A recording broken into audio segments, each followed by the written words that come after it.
Buenas tardes a todos. ¿Cómo se encuentran? Buenas tardes, profe. Buenas tardes, profe. Ingeniero. Buenas, Buenas profe. tardes.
Bueno,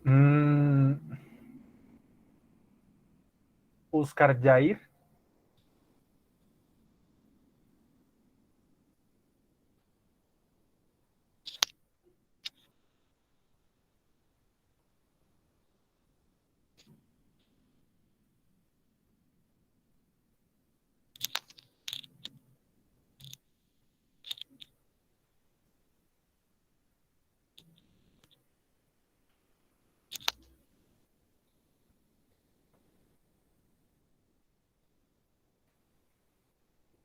Jason Fernando. Presente, profe. Jason, cuéntenos qué recuerda la clase pasada. Profe, pues estábamos viendo lo de las vigas y columnas, tanto en concreto como en acero, las fuerzas que se ejercían vertical o horizontalmente, la forma que se podía transmitir el momento ¿cómo se llama? En caso de sismo, las que ejercían como la más fuerte, sí, como la que ejercía como la fuerza o el movimiento. Sobre los títulos del ANRC 10, el C, creo que estamos viendo, si no estoy mal. Vimos el A y el C. Sí, señor. Ujú. No sé, algo más se me escapa. Bueno, por ahí va la cosa. Jairo Alfonso, Presente, profe. ¿qué más vimos la clase pasada? Vimos la configuración del sistema estructural, que primero es la naturaleza o el material del pórtico, segundo es las dimensiones de los elementos estructurales, como se hace el predimensionamiento, y luego el diseño definitivo, la localización, pero la localización creo que es la primera, que es donde se determinan los ejes y la planta, o sea, la planta estructural. Bueno, muy bien.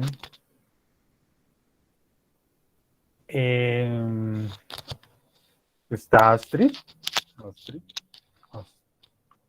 Buenas noches, sí, señor. Buenas noches. ¿Qué quisieras complementar? Pues como lo que el profesor explicó de los pórticos que pues tienen una altura entre piso, una altura libre y pues la distancia entre los ejes, y mis compañeros pues ya dijeron creo que lo demás acerca de lo que vimos la clase anterior. Bueno, ¿y Karen Asensio? Profe, pues aparte de eso vimos lo que era la configuración del sistema estructural ya lo que son las dimensiones, no sé si lo dijeron en la parte ancha, como la nomenclatura de cuando está una viga y una columna, cómo se nombra, o bueno, cómo se debe poner, la configuración en planta y la configuración en altura, más o menos. Bueno, muy bien. Eso es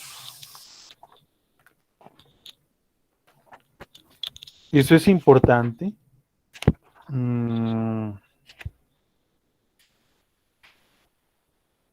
A ver, permítanme un momento. Bueno, es importante lo que mencionaste porque no está o no quedó en las presentaciones, ¿cierto? Una parte del ancho. El ancho.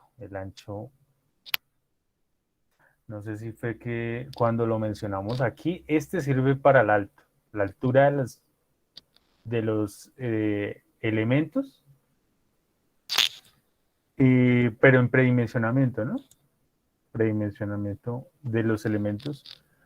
Entonces necesitábamos la altura y el ancho, miren que aquí no quedó, ¿cierto? Entonces hay unos anchos mínimos para las vigas, al menos en estos sistemas porticados de concreto. Y estaba en el capítulo C, ¿cierto? ¿Eso lo vimos o no lo vimos? No, creo Sí, que no. profesor, lo alcanzamos a ver. Yo, profe, creo que su merced lo alcanzó a mencionar. Ah, ok, listo. Bueno, entonces ahí tenemos unos mínimos.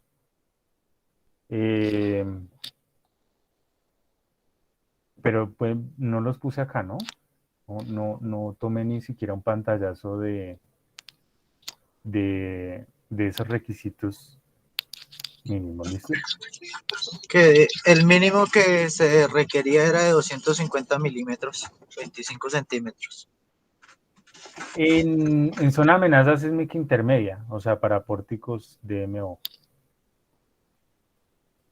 Para para los DES, para los pórticos especiales o de capacidad de disipación de energía especial.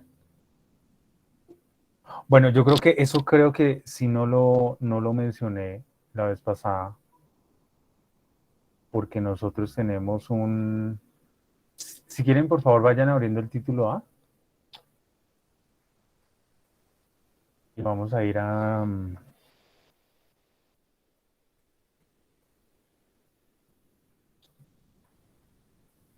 la página esta, la página 29.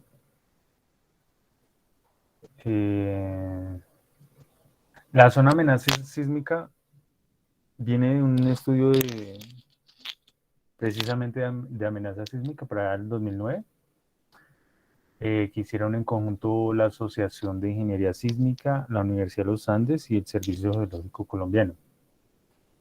Y bueno, con base en ese estudio es que se pudo obtener este mapa de amenaza. Y lo que se corresponde es que en zona amenaza sísmica intermedia, por ejemplo, en Sincelejo, Montería, Medellín, Tunja, Bogotá, Ibagué, y los municipios que estén dentro de esos departamentos, bueno, de los departamentos de esas capitales, ¿no? Pues tienen que ser pórticos, es decir, si definimos el sistema pórticos, tienen que ser pórticos con capacidad de disipación moderada de energía, o los DMO, ¿sí? Si es alta, pues tienen que ser DES, o sea, capacidad especial de disipación de energía. Y si es baja, capacidad mínima de capacidad de disipación mínima de energía. Y eso viene o sea, eso se debe empatar con o asociar con la tabla que los sistemas estructurales. Miren, zona de amenaza sísmica alta, intermedia y baja. ¿Sí? Muros de concreto, bueno, eso no los estamos viendo. Sistema combinado, sistema pórtico resistente hasta el momento. Entonces, si son sistemas de concreto para DES, o bueno, para zona de amenaza sísmica alta, sería 7, ¿sí? Y ahí no tenemos límites, ¿sí? Pero miren que en zona de amenaza sísmica intermedia sí se permite, ¿sí? Pero no sería, digamos, lógico, pues uno generarle tantas cualidades al pórtico de concreto, ¿sí?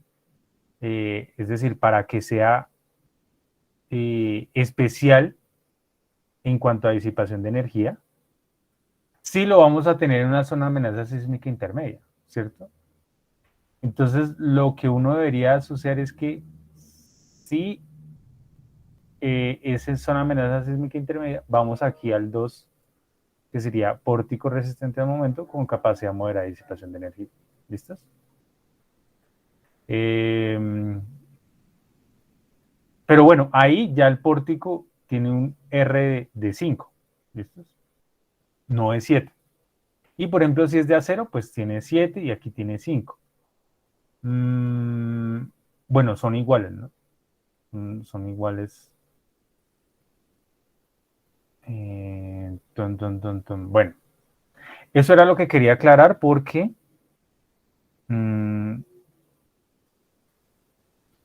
Profe, ¿el R es la disipación de energía? el coeficiente básico de disipación de energía. ¿Y el de al lado qué es, profe? Ese es el de sobre resistencia, el omega. Y ese omega se sirve para hacer el diseño acortante de columnas, si no estoy mal, si no recuerdo mal, pero toca hacerlas, toca hacer esos diseños así, incluyendo ese omega. Bueno, pero eso lo vamos a hacer o lo vamos a ver cuando miremos combinaciones de carga. Bueno, entonces por ahora solo nos interesa el R sub 0. Bueno, y entonces, claro, cuando aquí mencionábamos que el ancho mínimo para las vigas es de 250 milímetros o 25 centímetros, espero para pórticos DES, o sea, de zona de amenaza sísmica alta. ¿Listos? Y para zona de amenaza sísmica intermedia teníamos de 20 centímetros. ¿Sí, Camilo? No, profe, qué pena es que se presionó. Bueno, muy bien. Sería entonces importante que aquí en el predimensionamiento, aunque yo no tomé esos pantallazos, pero deberíamos hacerlo, ¿cierto? Y más si ustedes no tienen, pues, se están tomando apuntes ahí en ese cuaderno y en unas diapositivas, pues deberíamos con mayor razón referenciarlos aquí.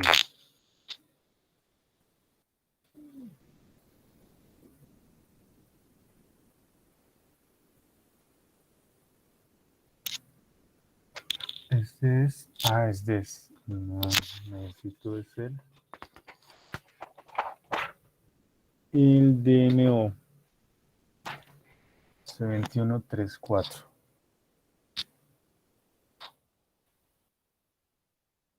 C2134.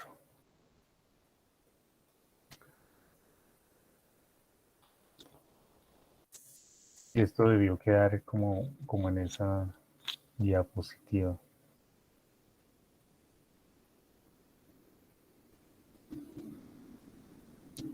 Aunque yo les decía que bueno, pues ese ancho es pequeño y serviría para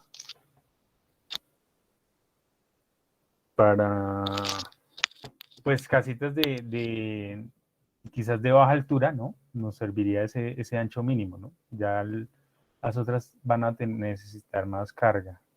Más ancho porque tienen más carga. Y el otro es C25, C21, 35. Acá.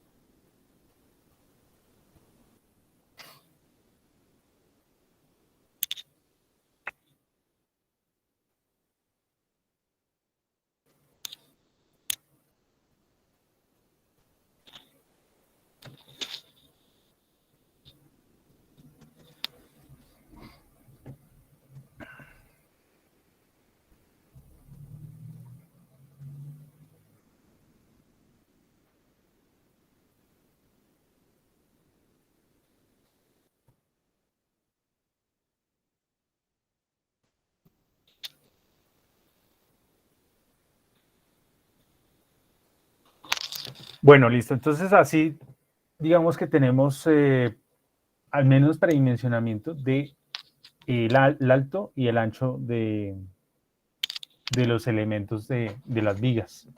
¿Listos? Y como les decía, las columnas, pues usualmente vienen establecidas la sección por la arquitectura, pero eso pues puede ser susceptible de modificaciones. ¿Listos?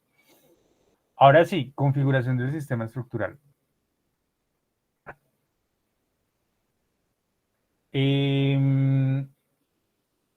Brian Bustamante.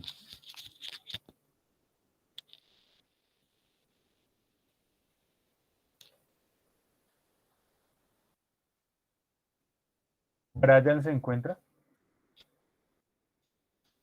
Brian a la 1, Brian a la 2. A las 3. Jorge Cadena. Buenas noches, profe, presente. Buenas noches. Jorge,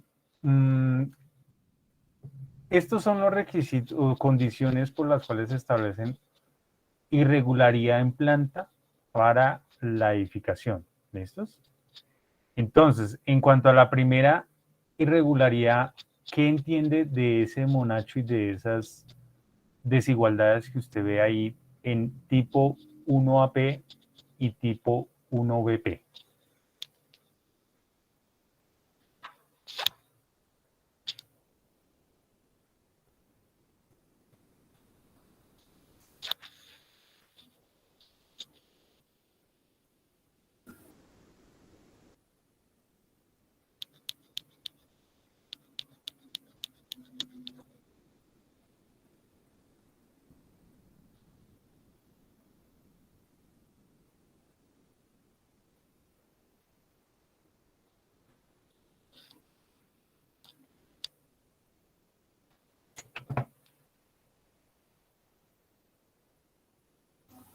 Jorge. No sé, profe. Es que la verdad no asistí a la clase pasada. Caramba. Bueno, entonces voy a aprovechar y le pongo la falla acá, ¿sí? Sí, señor, profe. Sebastián Fandino. ¿Fandino o Fandiño? Fandiño, presente, profe. Sebastián, ¿nosotros nos conocemos de antes? Sí, señor. ¿De diseño geométrico de vías? Correcto. El Bueno. ingeniero tiene buena memoria. Sí, hay veces que no recuerdo cosas de académicas y eso sí me molesta. Pero bueno. Uy. Sebastián. No, por ejemplo, que uno le olvide algo en un parcial o algo, pues y uno sí se acuerda de pero no porque sea usted, ¿no? No quiero decir que, no quiero decir sino porque, sino que en general uno se acuerda de cosas que uno dice, ¿por qué se acuerda? En fin, Sebastián, de ahí que puede deducir o mencionar o resaltar, ¿qué entiende de eso que usted ve ahí? Bueno, pues no sé, lo que yo veo en el esquema, pues de pronto yo lo imagino en una estructura, por ejemplo, dual o combinada. Pues la investigación que su merced nos dijo que hiciéramos para la tarea. Pues en varias estructuras, pues la idea es que de pronto hay veces uno, o bueno, o sea, la idea es no alterar la estructura arquitectónica, ¿no? La parte arquitectónica. Entonces, pues siempre en ese tipo de estructuras siempre se trata de buscar una regularidad, que fue lo que yo entendí, ¿sí? Entonces, ahí me imagino que pensaría yo que es como una restricción, ¿no? En cuanto al tema de la sismicidad, ¿sí? Que no debe ser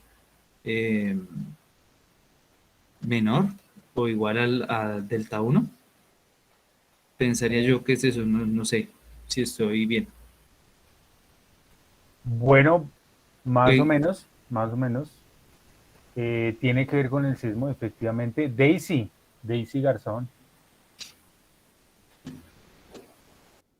Sí, profe. Daisy, ¿tú qué entiendes de este monachito? Y de esto de irregularidad torsional extrema y torsional. Tal cual como lo ves aquí en la tabla, que nos lo presenta la NSR10.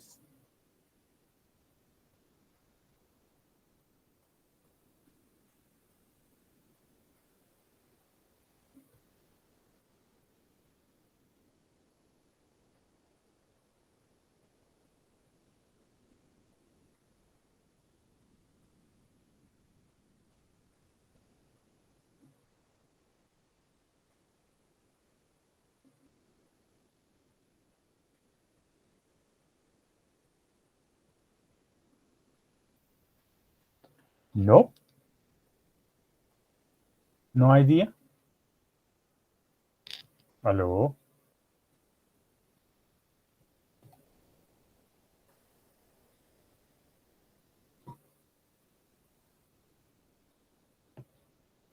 Bueno, ¿a alguien le gustaría? Yo, profe, pero pues no estoy segura. Cuéntanos. Pues según lo que yo entendí, es como un desplazamiento promedio que tiene como la estructura. Sí. Como la derivación del piso. Ujú, pero se hace más que todo como en planta. Es que no sé cómo decirlo. No, ahí van bien, miren. La cuestión es que aquí este monachito nos quiere decir como el piso, ¿sí? Y pues no dibuja unos pórticos ni nada, sino simplemente dibuja ahí un cajoncito. Pero lo que dice es lo siguiente, si nosotros miramos esto como si fuera un pórtico o una mesita, y dicen la mesita de billar, yo no sé por qué los ingenieros dicen eso, ¿cierto? Y aquí atrás está nuestra columna. Es que cuando se aplique el sismo, esto está empotrado, estos son los... Es que cuando se aplique el sismo, con su fuerza, esto pues va a tener unos desplazamientos. ¿Sí? Entonces, esta se va a desplazar, digamos, voy a exagerar esto. ¿Sí?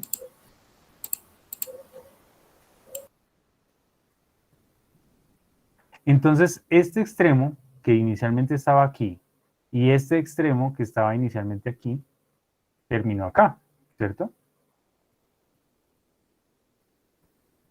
Bueno, en realidad no debería suceder eso, o sea, debería ser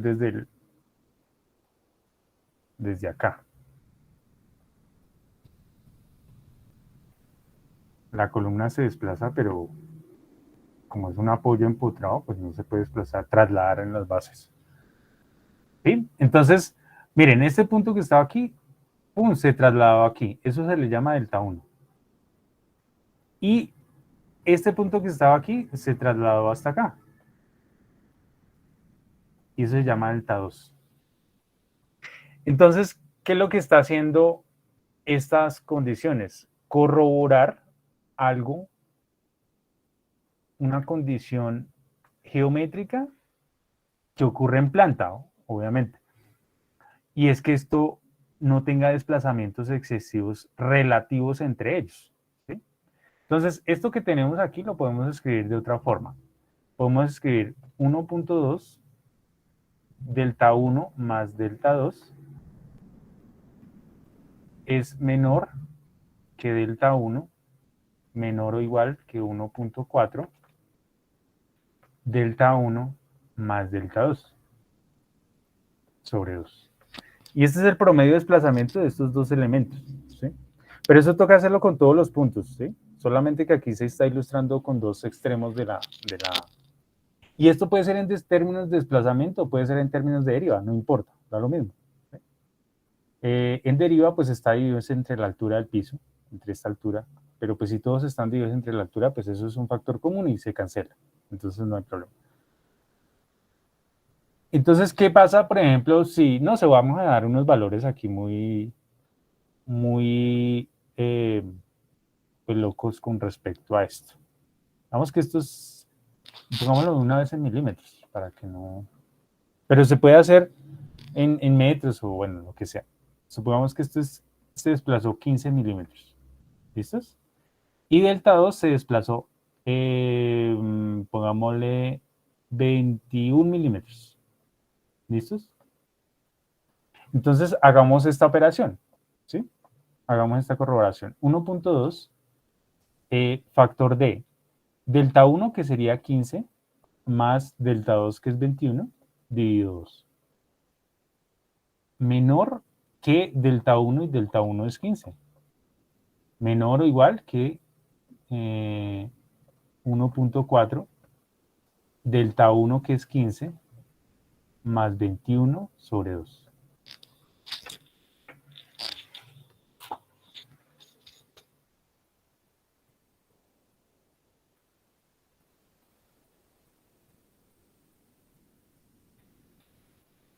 Entonces, esto nos da 21.6 menor que 15, menor o igual que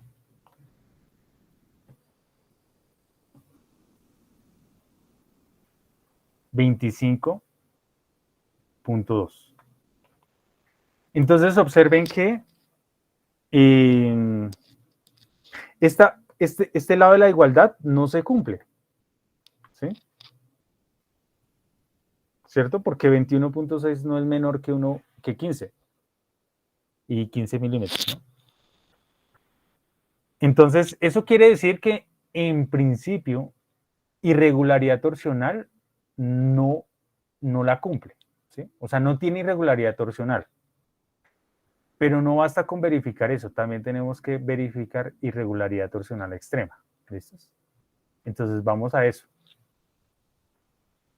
Delta 1, vamos a verificar esta condición, esta desigualdad. Delta 1 es 15. Y la pregunta es... Profe, una pregunta que pena interrumpirlo. ¿Sí? ¿Obligatoriamente tiene que cumplir alguna de las dos o puede ser el caso en que se salga del parámetro de ambas o no? Exacto. Mire, si no cumpliera las dos, ninguna de las dos, quiere decir que la estructura, la planta es regular. Perdón, la edificación es regular en planta. ¿Sí? Listo, sí señor, gracias. O sea que el phi sub p debería ser 1. Listo. Entonces aquí sería 1.4 factor de 15 más 21 sobre 2. Y pues esto ya lo vimos que es 15 más mayor que 25.2. 25.2. 25.2. Entonces, ¿15 es mayor que 25.2? No. No, señor. No. Entonces miren que no está cumpliendo ninguna de las dos desigualdades. Entonces, en principio, sí es regular en planta.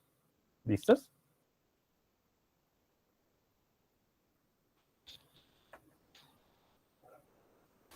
Profe, una pregunta. Sí. ¿Los valores de delta 1 y delta 2 tienen algún rango o de qué dependen? Bueno, el desplazamiento de estos pórticos depende de la rigidez de ellos, ¿sí? Entonces, si miramos este pórtico, que vendría por este eje, suponiendo que esto es así, es un pórtico, la rigidez de este pórtico, que sería básicamente la rigidez fuerza igual a K por delta. La rigidez nos dice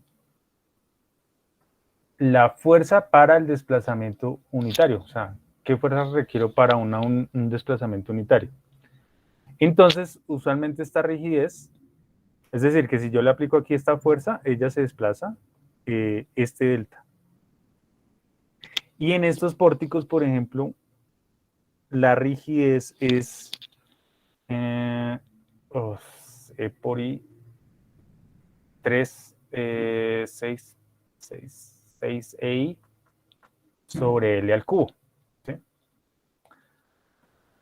Esa sería la rigidez. Entonces, dependiendo del módulo de elasticidad, de la inercia de la sección, de la longitud, que en este caso sería la altura, la rigidez, va a tener el pórtico una rigidez. ¿Sí?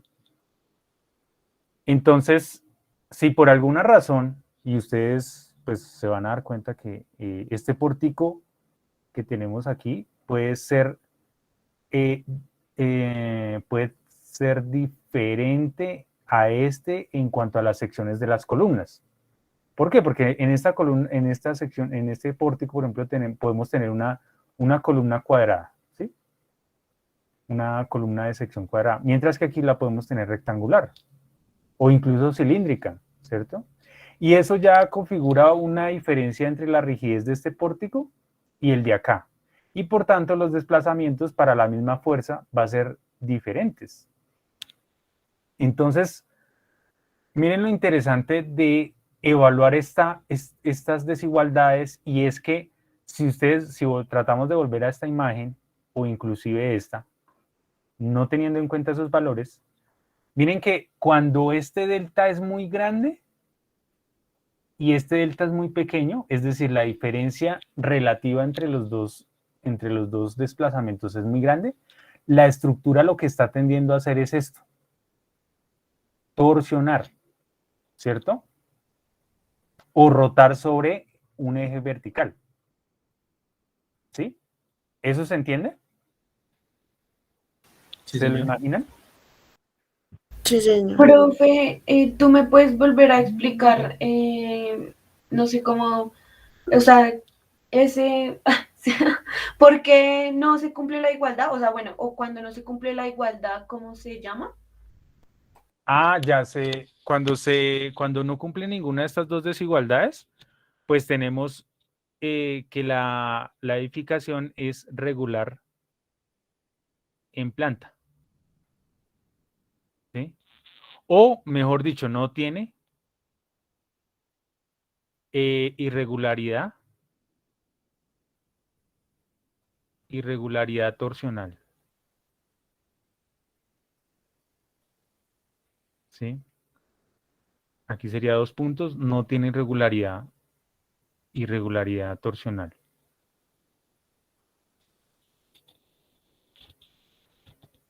Simplemente le asignamos unos valores de desplazamiento arbitrarios y miramos estas dos operaciones, estas dos desigualdades, como para hacer un ejercicio numérico. ¿Listos?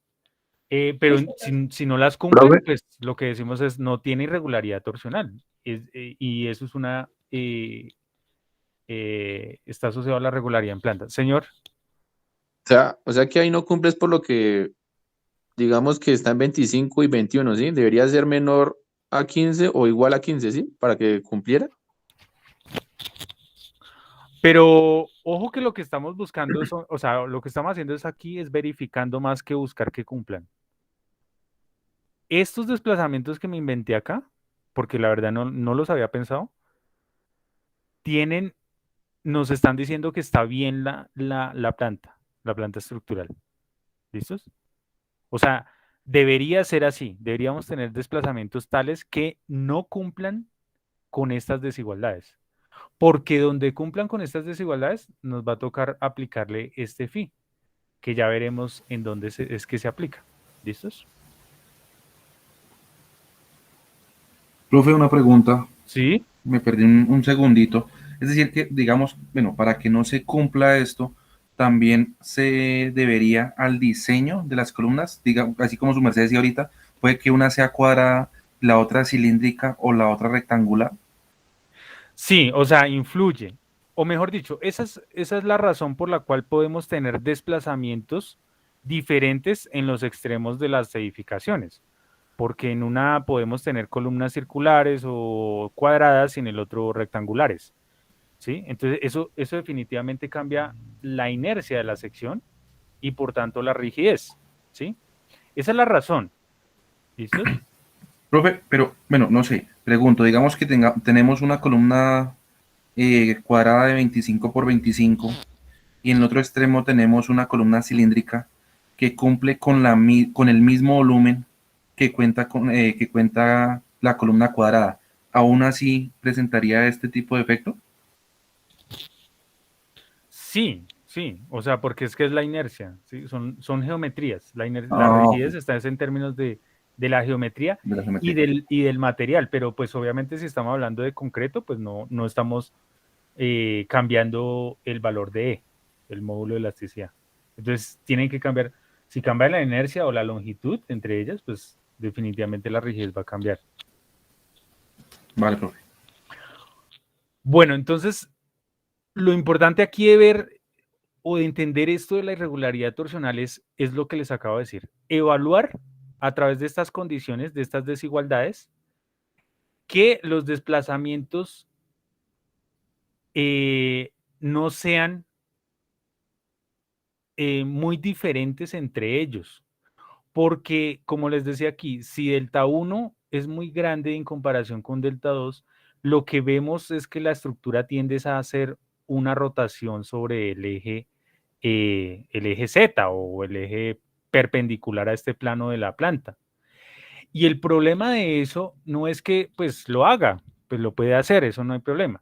El problema es el daño que van a sufrir estas columnas. ¿Por qué? Porque la estamos poniendo a trasladarse, o sea, a que sufra esta deformación, que pues digamos que para eso sí lo podemos diseñar, pero cuando rota, lo que ponemos es también a torsionar las columnas y eso es lo que no podemos permitir en la estructura, ¿sí? Porque no se están diseñando, si ustedes se dieron cuenta acá cuando les dije que las columnas se diseñan a flexocompresión y a cortante, en ningún momento se dijo que se diseñaran a torsión, ¿sí? Y ese es el cuidado o el requisito que impone la NSR10 para que cuando llegue el sismo, la estructura no tenga desplazamientos tales que en lugar de trasladarse o de formarse en un sentido, lo haga de manera rotacional, porque de manera torsional, porque lo que hace es generar esas torsiones en las columnas. ¿Listos? Esa es la razón, digamos, de este tipo de irregularidad. Bueno, aquí habían otras irregularidades en planta. Entonces, por ejemplo, retrocesos en las esquinas. El retroceso en las esquinas es pues muy sencillo porque pues se entiende que en algunas ocasiones lo que uno tiene en una edificación en la parte posterior es un vacío, ¿sí? O el patio, o bueno, lo que sea, o incluso podemos tener una estructura, ¿no? Una estructura aquí, o sea, el lote que se compró fue así, y pues toca revisar si la configuración en planta de esta L tiene esta condición, y si la tiene, pues tenemos que aplicarle un castigo a la estructura, por decirlo así. ¿Listos? Profe, una pregunta. Sí. Esos retrocesos, bueno, no sé, también se deberían al POT de cada municipio. Yo no estoy seguro. Yo sé que eso tiene que ver es con un requisito a veces arquitectónico, y es que el área construida no debe ser igual a la del lote. Eso es como los índices de ocupación, ¿no? Y entonces los arquitectos usualmente lo que hacen es mochar estas esquinas, ¿sí? A veces. Bueno, la mayoría de veces. Es mochan la esquina y ya. Entonces, bueno, a veces puede ser por eso o como les digo, puede haber una edificación ya aquí colindante al terreno, al lote, y donde se hace la edificación, entonces pues toca evaluar esto. Pero yo creo que esta imagen es diciente, ¿no? O sea, es muy diciente, es muy ilustrativa de qué es lo que tenemos que hacer, ¿no? Aunque si alguien no, pues por supuesto me puede decir, no tiene que...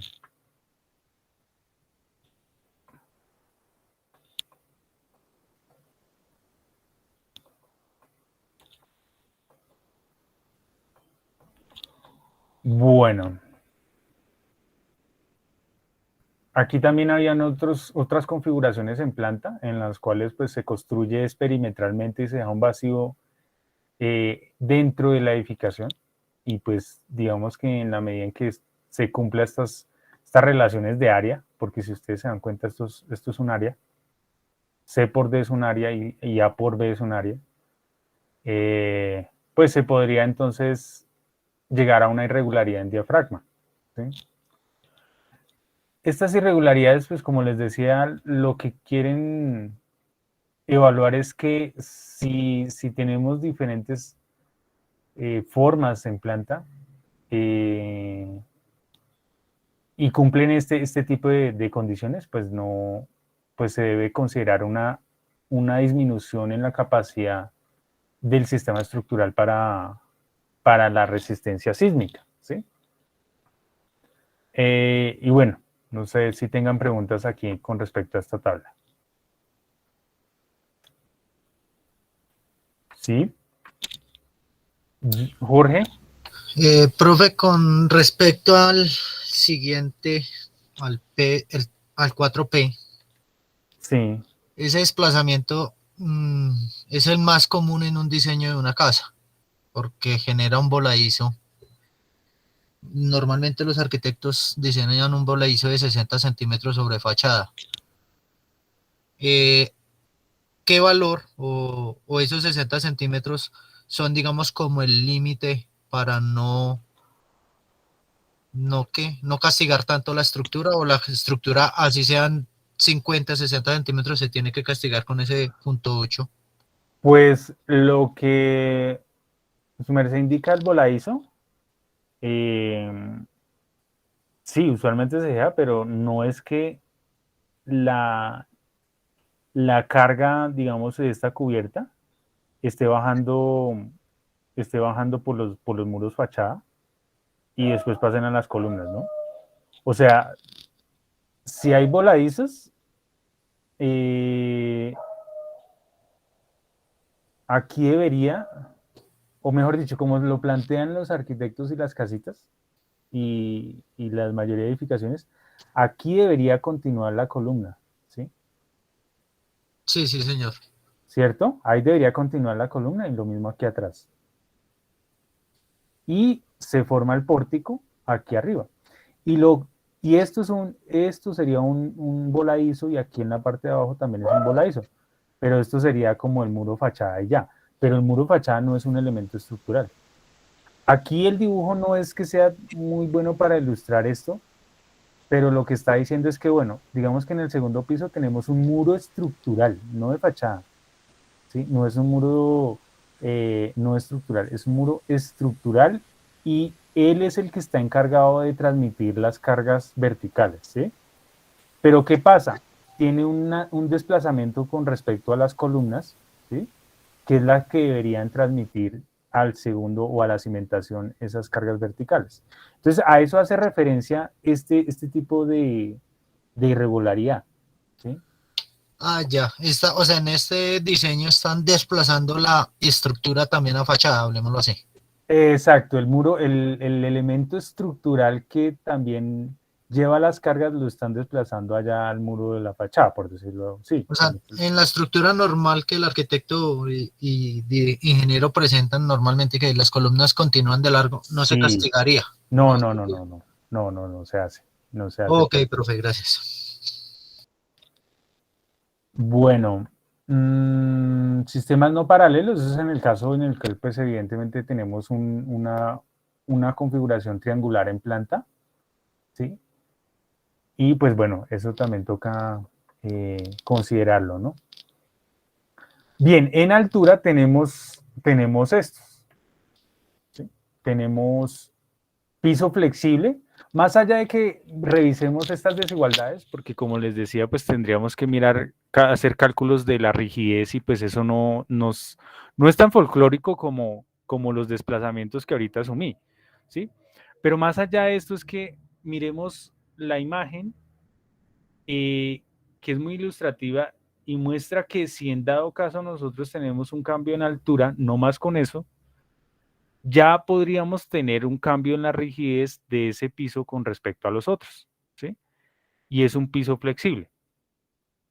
O mejor dicho, es una configuración, una irregularidad en altura tipo piso flexible. ¿Sí? ¿Y por qué por qué cambiaría la rigidez si cambia la altura? Mírenlo acá, ¿sí? No más con esta ecuación. Esta ecuación no es que aplique para todos los pórticos, ¿no? Esto es como para un pórtico así nomás de 3 elementos como el que dibujé ahí. ¿Listos? Miren que es inversamente proporcional a la longitud o a la altura, ¿sí? Y al cubo, o sea, es que está al cubo. Entonces, si cambia la longitud o la altura, como en el caso de que nos muestra la figura, pues necesariamente cambia la rigidez y cambia la rigidez entre los pisos. Y eso puede llevar a que ese piso sea un piso flexible en comparación con los demás. Y habría que, pues, colocarle esta penalización. Otra posibilidad es que haya una distribución desigual de la masa, es decir, que en un piso tengamos más masa que en los otros. Y si cumple esta condición, pues también tendríamos que aplicarle esto. Para determinar esto, pues tendríamos que hacer un avalúo de cargas, pero pues todavía no lo hemos empezado a hacer y no hemos hecho ninguna aproximación a eso. Mientras que el tipo geométrico sí está muy bien definido, porque se trata de geometría. Se trata de ver cuál es el ancho de la edificación abajo y cuál es el ancho de la edificación arriba, ¿cierto? Y cuánto fue el retroceso acá, y mirar si cumple esta desigualdad. Es muy simple, ¿no? Eso se puede hacer teniendo esto ya en AutoCAD, el plano, un corte en elevación de la estructura en AutoCAD, ¿no? O en los planos, por supuesto. Y estos dos últimos, uno tiene que ver con el desplazamiento del plano de acción. Es lo mismo que estábamos discutiendo en la regularidad en planta. Y es que la columna aquí se cambia de ubicación, ¿no? Y eso nunca deberíamos permitirlo o tratar de que eso no se presente en la estructura. ¿Listos? Piso débil. Piso débil es cuando los elementos estructurales, en este caso, por ejemplo, la pantalla que tenemos aquí, en el piso B se reduce su sección, ¿sí? Y pues eso reduce la resistencia del piso como tal en comparación con las otras. No más por hacer eso ya cambia la resistencia que le pueda brindar el muro en ese piso en comparación con los demás. Y esto no se debería hacer, ¿cierto? Esto no se debería hacer porque pues aquí vienen unos refuerzos y aquí prácticamente nos tocaría generar una viga de una altura impresionante como para que las barras longitudinales que vienen de aquí en la pantalla logren su longitud de desarrollo, ¿sí? Entonces, nomás, por ejemplo, si viniera una barra número 7, ¿sí? Que su longitud de desarrollo es aproximadamente de 1 metro, pues imagínense la altura que tendría que tener esta viga para que ahí llegue la barra. O sea, esto es supremamente, como se diría coloquialmente, chambón. Eso, o sea, no se debería hacer, ¿sí? La norma le dice que bueno, y que castíguelo con sobre 0.9, pero esto no se debería hacer. Bueno, y listos. Entonces, en función de ese análisis estructural, ojo, porque la palabra es analizar la estructura geométricamente, ¿sí? Y pues en términos también de resistencia y rigidez, pero pues eso lo vamos a ir revisando más adelante cuando adquiramos un poco más de conocimiento. Podemos definir el phi sub A, ¿sí? El phi sub P el phi sub p, ¿cierto? Y el de la redundancia, el de la ausencia de redundancia. Recordemos que la ausencia de redundancia tiene una interpretación muy simple, ¿sí? Una estructura, ¿sí?, o la edificación tiene ausencia de redundancia cuando solamente en un sentido o en cualquiera de los dos sentidos tenemos solamente dos ejes estructurales, que es donde se forman los pórticos, ¿sí? ¿Y por qué tendría una ausencia de redundancia? Eso lo mencioné la clase pasada. Si esta columna, por ejemplo, fallara en este pórtico del eje C, esto crea una inestabilidad sobre la estructura como tal, o sea, sobre este pórtico, ¿sí? Esta columna, estas vigas prácticamente quedarían en voladizo, ¿sí?, y empotradas a esta columna. O sea, eso se vuelve una estructura supremamente inestable, ¿sí? Y lo que podría desencadenar es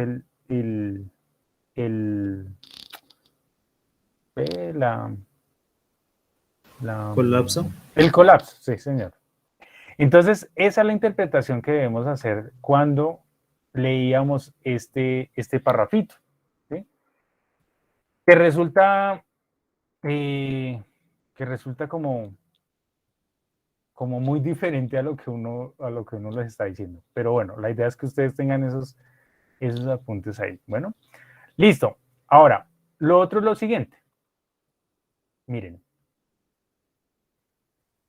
Cuando ya tenemos los phi sub A, los phi sub P y los phi sub R, ¿sí? O sea, hemos analizado la irregularidad en planta, la irregularidad en altura y si hay ausencia de redundancia, pues lo que tenemos que hacer es calcular el coeficiente básico, el coeficiente de capacidad de disipación de energía. ¿Listos? R. ¿Y cómo lo vamos a hacer?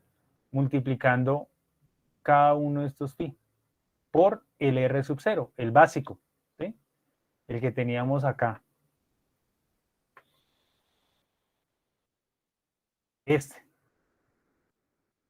del pórtico, ¿sí? Si es 7, por ejemplo, si es 7R,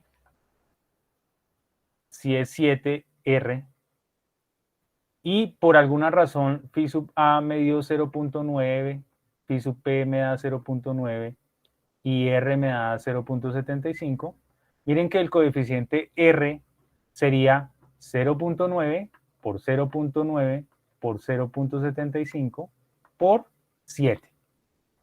Y eso me da como 4.25. ¿Qué quiere decir esto?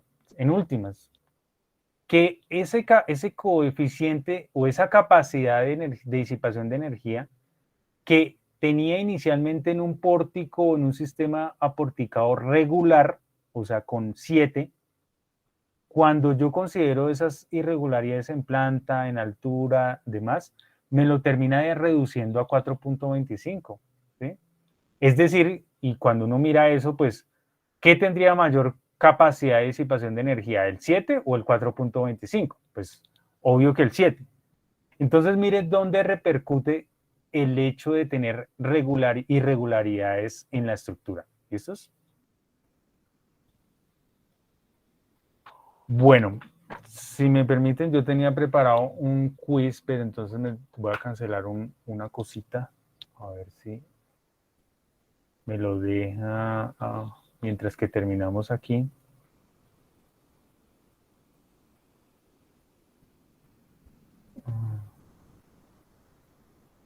Porque o si no, se me 85 y 19,302.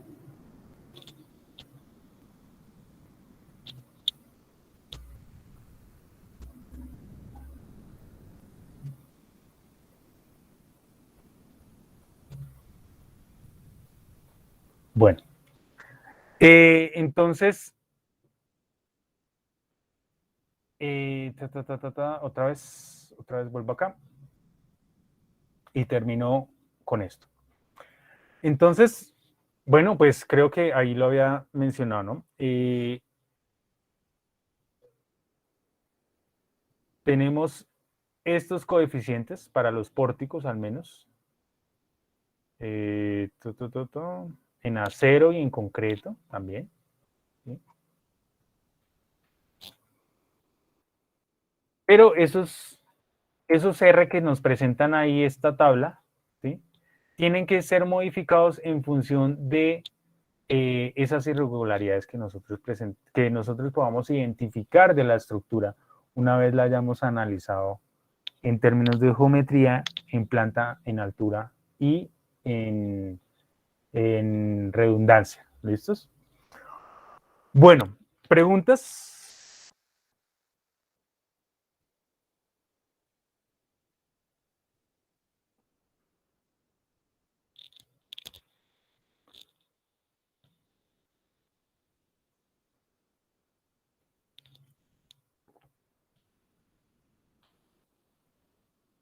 Oye,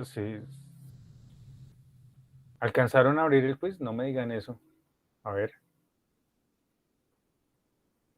¿Aló? No, señor. No, señor. No, aún no. Profe. Bueno, entonces vuelvo a preguntar. ¿Alguna pregunta sobre alguna duda, algo que no les haya quedado como...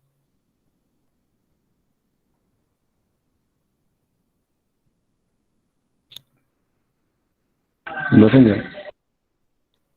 Profe, ese phi sub A, phi sub B, siempre va a representar como una penalización Sí. para... Sí, en función de estas regularidades que vimos aquí en estas tablas. Obviamente que si uno tiene varias de estas, ¿sí? Solamente se pone la más crítica, ¿no? O sea, por ejemplo, si presenta irregularidad torsional extrema, que es 0.8, y también tiene irregularidad en el diafragma, que es 0.9, pues solamente le dejo la más crítica, que sería 0.8, ¿sí? No necesariamente dejo 0.8 y 0.9, no, solamente 1. ¿Listos? y cuando es 1 es porque no tiene ninguna irregularidad, ¿verdad? Así es, exacto. Gracias, profe. Listo. Y estos phi no se vayan a confundir con los phi de reducción de resistencia por allá en diseño, que es para flexión y para cortante y todo. Eso no tiene nada que ver con esto. ¿Listo? Estos vienen de la tabla, de estas tablitas, de estas figuras.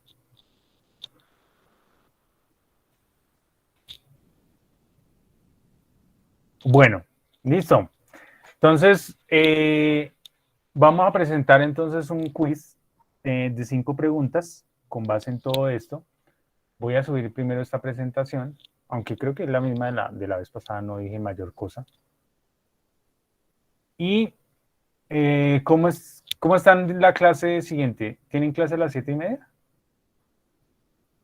Sí, señor. Sí, profe. Sí, señor. Sí, señor. De hecho, tengo exposición. Antes está preparando la exposición. No, ingeniero. Se está ahí colocando lo que va a leer. Venga, entonces, yo al otro grupo lo dejé con 30 minutos, ¿no? Y me da pues como vaina que lo limite a solo 25 minutos, porque eso es lo que quedaría de clase. ¿Y si lo hacemos la próxima clase, ingeniero? No, sé qué opine. ya está muy lejos. Lo podemos hacer ahorita más tarde, digamos entre las 10 y 10:30. ¿Qué opinan? Listo, ingeniero. Perfecto. Por mí no hay problema, no sé por mis compañeros. Profe, yo no puedo. No, profe, tampoco. Tampoco, profe. Yo tampoco, profe. Yo tampoco. Profe, No, yo ¿puede tampoco a haber las opción 10, en la no. que unos respondan el quiz ahorita y los otros después de las 10? No. Profe, pues No, habilítelo ya, o sea, ya. Si no están 25 minutos sería presentarlo rápido. Horario de clase y ya. Profe, la única es que lo habilitara ya entonces. Listo. Se fue ya.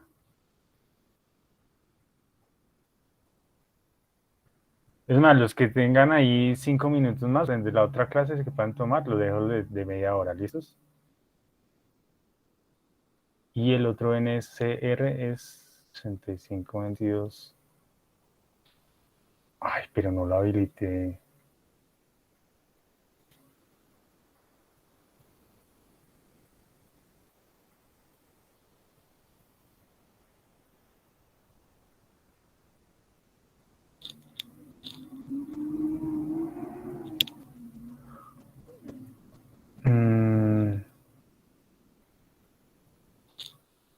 Listo, ya está.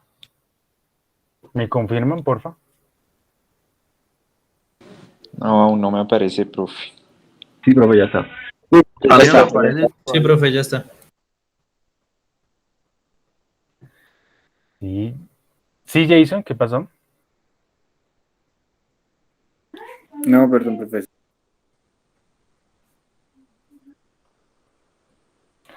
Bueno, entonces ahí los dejo. Cualquier cosa que ustedes vean una respuesta que no les dio, que parecía que sí, que bueno, tomen pantallazos y después lo miramos, ¿vale? Profe, ¿tiene orden para, digamos, responder? ¿Uno se puede volver a la pregunta anterior o...? Sí, se puede volver, es libre. Aquí, profe, gracias.